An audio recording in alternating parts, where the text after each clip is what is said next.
Isa itong kulungan na walang mga pader.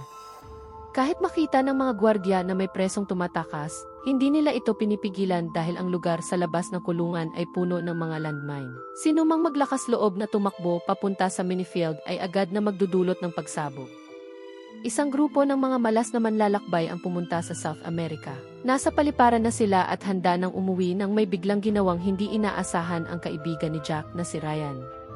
Palihim siyang naglagay ng maliit na pakete ng kontrabando sa kanyang bulsa at nagawang makalusot sa airport security. Dahil dito, nag-alala ang lahat.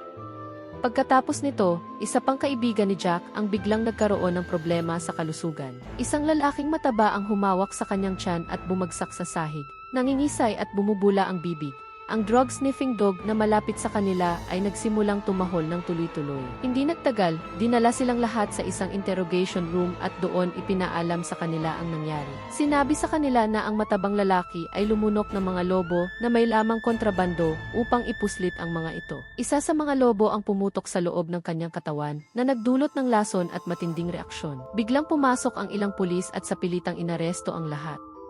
Di naglaon, si Jack at ang kanyang mga kaibigan ay dinala sa isang maliit na isla na lubos na kontrolado ng military police. Pagdating nila roon, nakita ni Jack ang mga bag na may lamang mga bangkay na ibinababa. Kahit hindi niya alam kung ano ang nangyayari, ramdam niyang hindi ordinaryo ang lugar na iyon. Isinakay sila sa isang truck at matapos ang matagtag na biyahe, nakarating sila sa kanilang destinasyon, isang pambansang kulungan na matatagpuan sa gitna ng isla. Pagbaba nila, nagtaka ang biyena ni Jack na si Old White. Paano raw naging kulungan ang isang lugar na walang pader? Hindi ba natatakot ang mga gwardiya na may makatakas? Habang iniisip nila ito, may isang preso ang biglang tumakbo ng buong bilis.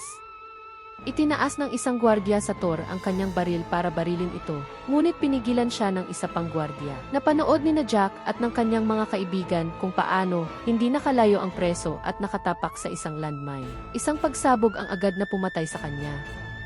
Ito ang pinakabagong TV series ng 2024, Stag's Journey. Kung nagustuhan mo, maaari mo itong i-bookmark.